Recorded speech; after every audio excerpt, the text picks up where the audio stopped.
ನಮಸ್ತೆ ಫ್ರೆಂಡ್ಸ್. ಅದೃಷ್ಟಲಕ್ಷ್ಮಿ ನಿಮ್ಮ ಮನೆಗೆ ಬರಬೇಕಾದರೆ ಏನು ಮಾಡಬೇಕು ಅಂತ ಹೇಳ್ತೀನಿ. ಪೂರ್ತಿಯಾಗಿ ವಿಡಿಯೋನ ನೋಡಿ, ಹಾಗಾದರೆ ನಿಮಗೆ ಅರ್ಥ ಆಗುತ್ತೆ.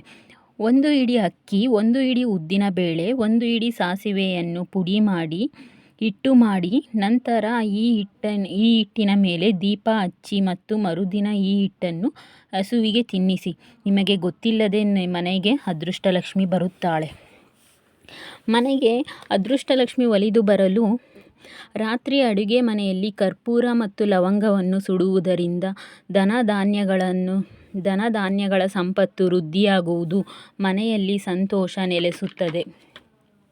ಸಂಜೆ ಗೋಧೂಳಿ ಸಮಯದಲ್ಲಿ ಮುಖ್ಯ ದ್ವಾರವನ್ನು ಎಂದಿಗೂ ಮುಚ್ಚಬೇಡಿ. ಒಣಗಿದ ತುಳಸಿ ಗಿಡವನ್ನು ಮನೆಯಲ್ಲಿ ಎಂದಿಗೂ ಇಡಬಾರದು. ಇದರಿಂದ ನಕಾರಾತ್ಮಕ ಶಕ್ತಿ ಹೆಚ್ಚಾಗಿ ಆರ್ಥಿಕವಾಗಿ ತೊಂದರೆ ಉಂಟಾಗುತ್ತದೆ.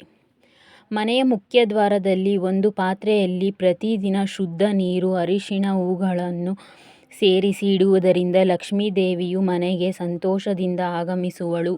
ಲಕ್ಷ್ಮೀ ಮಾತೆ ಸದಾ ನಮ್ಮ ಜೊತೆ ಇರುವಳು. ಈ ಥರದ ಕೆಲಸಗಳನ್ನು ಮಾಡಿದ್ರೆ ಲಕ್ಷ್ಮೀ ದೇವಿ ಯಾವಾಗಲೂ ನಮ್ಮ ಜೊತೆಯಲ್ಲೇ ಇರ್ತಾಳೆ.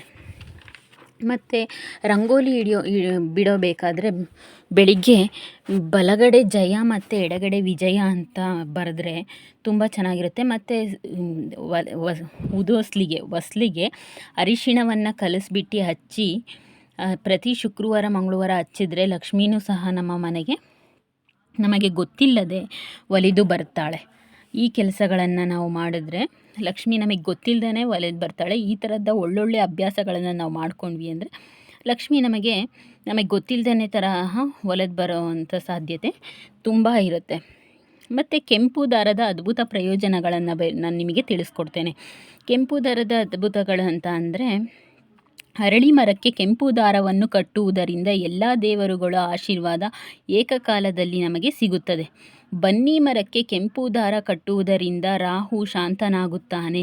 ದೇವರ ಮನೆಯಲ್ಲಿ ಕೆಂಪು ದಾರವನ್ನು ಇರಿಸಿ, ಅದು ಮನೆಯಲ್ಲಿ ಸಂತೋಷ ಮತ್ತು ಸಮೃದ್ಧಿಯನ್ನು ತರುತ್ತದೆ. ಲಕ್ಷ್ಮೀ ದೇವಿಗೆ ಕೆಂಪು ದಾರವನ್ನು ಅರ್ಪಿಸಿ, ಹಣದ ಕೊರತೆ ಇರುವುದಿಲ್ಲ, ನಿಮ್ಮ ಅದೃಷ್ಟ ಬದಲಾಗುತ್ತದೆ.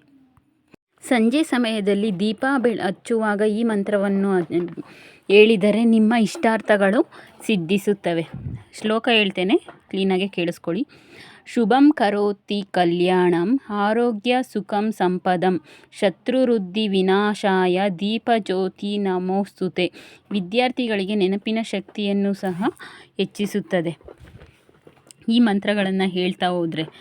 ಈ ಮಂತ್ರಗಳನ್ನು ಹೇಳಿ ದೀಪವನ್ನು ಹಚ್ಚಿ ನಿಮ್ಮ ಇಷ್ಟಾರ್ಥಗಳು, ನಿಮ್ಮಲ್ಲಿರ್ತಕ್ಕಂಥ ಯಾವುದೇ ಅಡೆತಡೆಗಳೆಲ್ಲ ನಾಶವಾಗುತ್ತೆ. ಧನ್ಯವಾದಗಳು. ಶುಭ ದಿನ. ಎಲ್ಲರಿಗೂ ಒಳ್ಳೆಯದಾಗಲಿ.